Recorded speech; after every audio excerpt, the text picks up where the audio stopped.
Today, I will show you a 2013 Spanish sci-fi thriller film titled The Last Days. Spoilers ahead. Watch out and take care. In the year 2013, a mysterious epidemic spreads across the planet, causing people to develop an irrational fear of going outside. If they do, they die within seconds. Soon, the streets of every city and town around the world become a wasteland with not a single person outside. Mark Delgado has been living in his workplace for 3 months, surviving on the food from the cafeteria and helping his coworkers dig a passageway in the parking lot that could take them to the subway. One day, he notices someone broke the window of a car to steal a GPS, which makes him quite angry and provokes him into digging more aggressively. This turns out to be a positive thing, because thanks to him, they finally break the wall and find a safe way out of the building. Now everyone is getting ready to leave, and while waiting in line for some provisions, Mark can't help noticing one of his bosses, Enrique, has the GPS in his bag. Mark decides to follow him and confront him about it. And Enrique accepts to talk in private as long as Mark doesn't tell anybody else about it. Mark starts remembering how he met Enrique.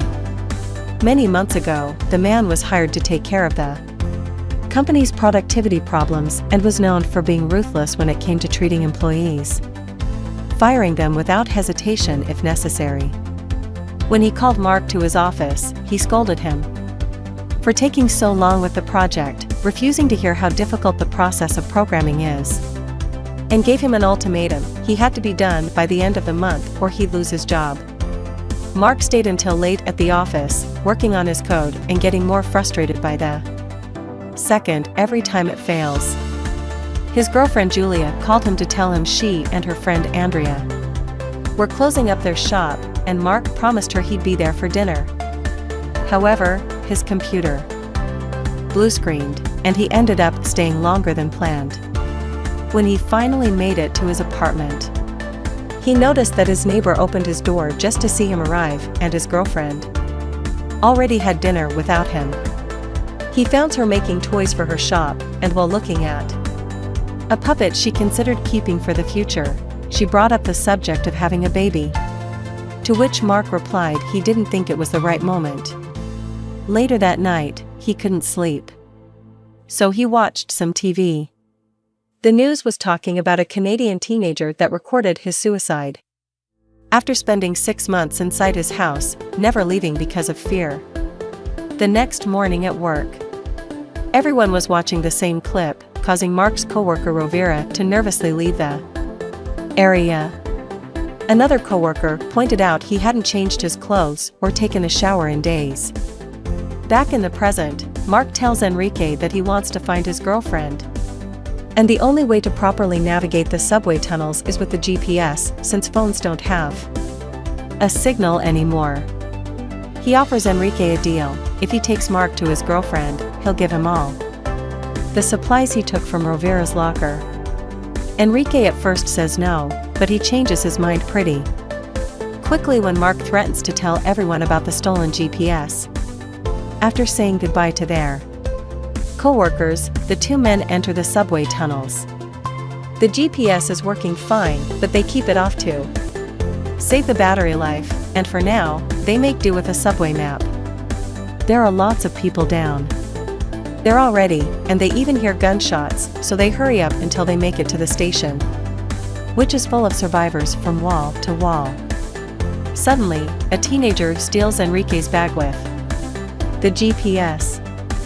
He and Mark start chasing him through the station, following him upstairs and even dodging a fire until they make it to an area behind the turnstile. The kid joins 3 men that include his brother, who is a former cop and carries a gun. As the city outside finally starts losing all its power, the cop makes them fall to their knees, while his brother finds the GPS in the backpack. Then he comes closer to get Mark's bag as well. When the lights go off inside the station too, Enrique jumps on the cop and struggles with him for the gun while Mark tackles the boy and recovers the GPS after it falls on the floor and gets its screen cracked, with the bag safe in His arms, Mark hides behind a column while Enrique manages to get the gun from the cop and kills him, before wounding his partner with a shot as well. Then he joins Mark and together they run away, easily mixing themselves in the crowd thanks to the darkness that has now taken over the place. They stop by the stairs to bandage the cut Enrique has on his hand and to check if the GPS is still working after it fell. Thankfully it does. When Mark sees Enrique is keeping the gun, he thinks he's about to be left behind, but Enrique says he's going to keep his part of the deal. Mark starts thinking about the days before the lockdown again. One morning, when he was leaving his apartment to go to work, he heard a big amount of flies inside his neighbor's place and noticed the door was open, so he went inside to see what was going on. He found the entire apartment filled with trash bags and a putrid smell that made him cough. His neighbor found him and attacked him with a knife, wondering why he came inside when he had never taken interest in him before and didn't even know his name. Mark asked him for how long he had stayed inside, and the man said he hadn't left the apartment in months. He tried to, but he was too scared and couldn't do it. Afterward, Mark went to work, where he saw Rivera being dragged away by security guards after he got fired for having been sleeping in the office and never going home. Mark followed them out as Rivera tried his best to fight back to no avail. The guards dragged him outside, and he immediately started convulsing. Having a theory of what was going on, Mark told the guards to help him take him back inside, but it was too late. Rivera was already dead. Afterward, Mark checked Rivera's locker and found a bunch of survival supplies, like a flashlight, a gas canister, and canned food. Later in the evening, he told Julia about what happened and how he thought something serious was going on. Julia comforted him and they made love. Back in the present, Mark wakes up from a nap and doesn't see Enrique anywhere, so he thinks he's abandoned him. But Enrique soon shows up with a plastic bag he's retrieved to protect the GPS from water damage. The two men return to the subway tunnels, where Mark tries to find out what or who is waiting for Enrique at his destination, but he refuses to answer. He also notices how Enrique saves the seeds of everything he eats, like apples. Some moments later, with the help of the GPS, they found an entrance to the sewers and jump inside, not getting hurt because the water cushions their fall. They use the GPS again to find their way around, and eventually, they arrived at the area under Mark's apartment building. To get inside, they make a simple plan. They hang the gas canister from the ceiling pipes and they'll make explode by shooting it with the gun. Enrique fails his shot, so Mark takes over and tries himself, also failing his first try and causing his ear to bleed with the noise. When he tries again, however, he does hit the mark and the resulting explosion throws him back on the floor.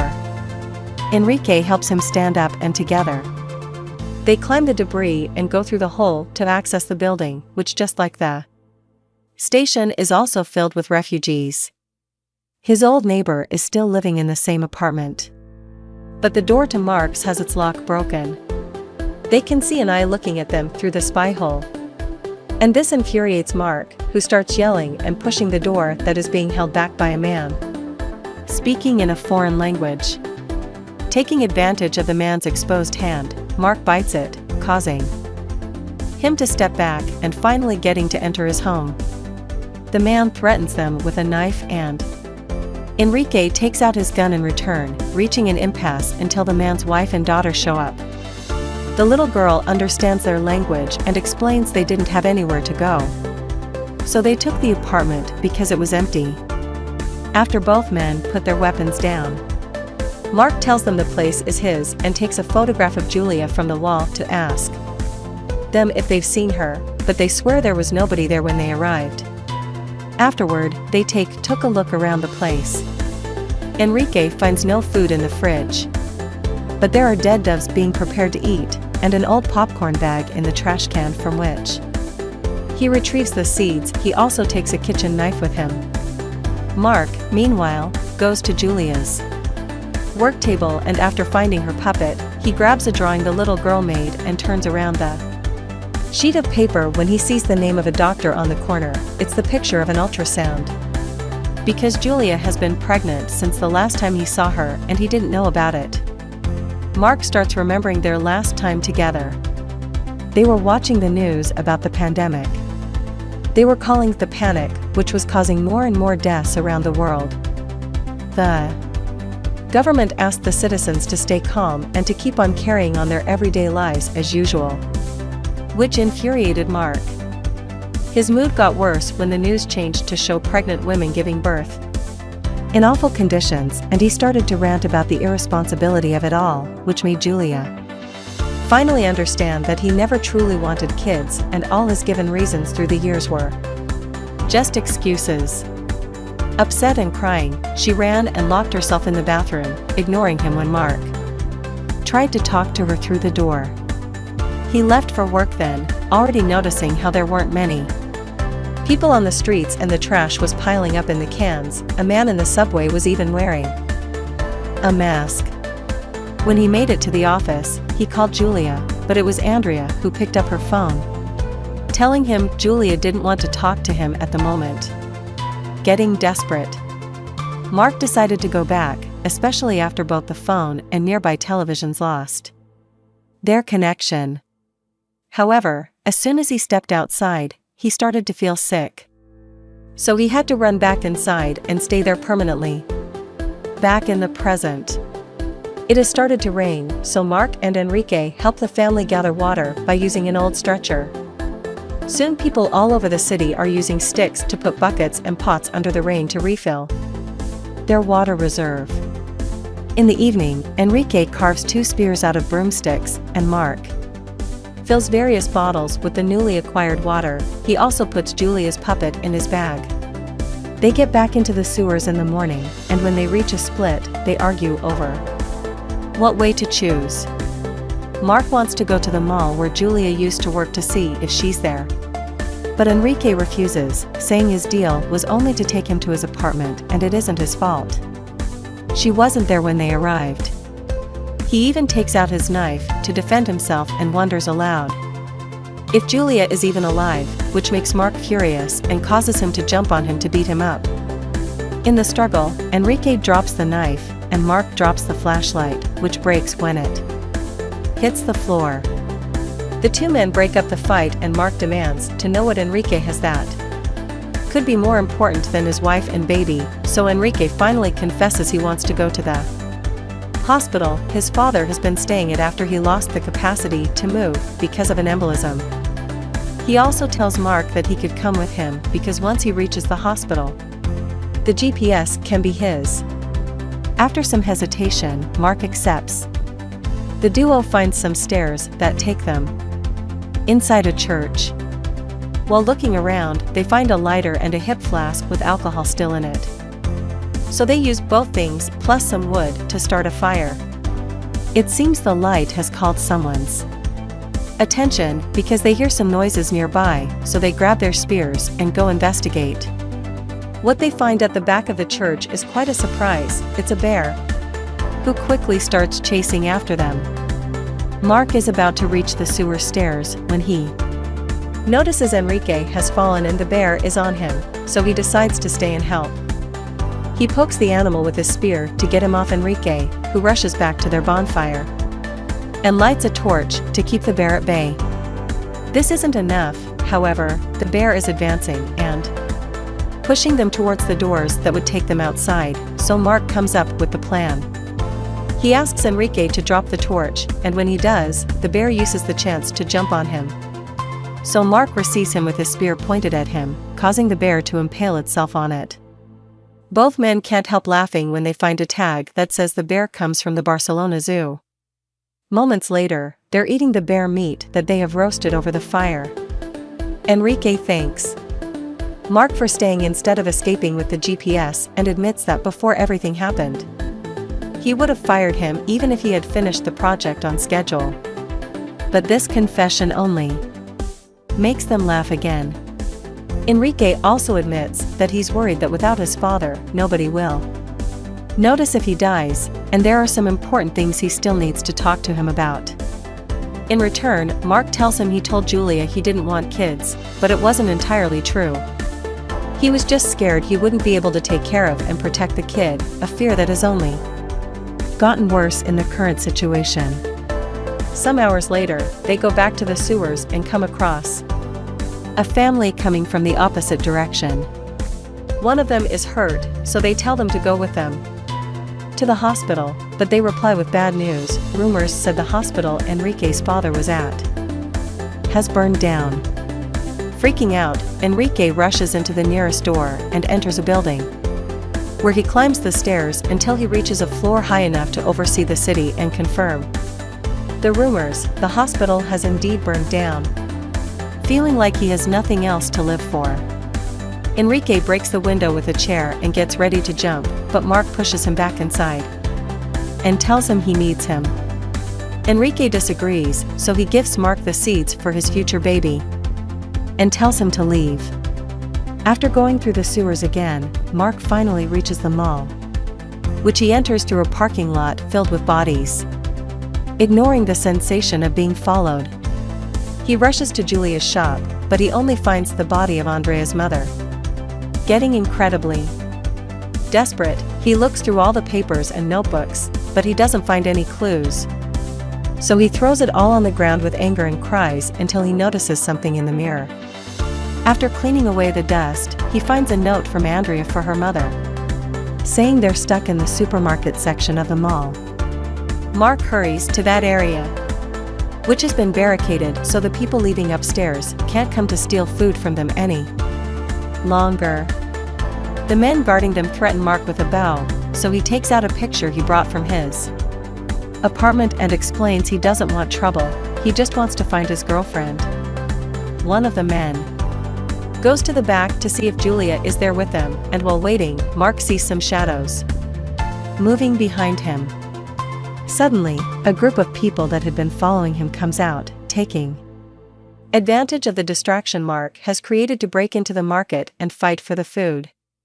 As both groups get into a violent confrontation, Mark enters the market as well and looks for Julia, but finds Andrea instead.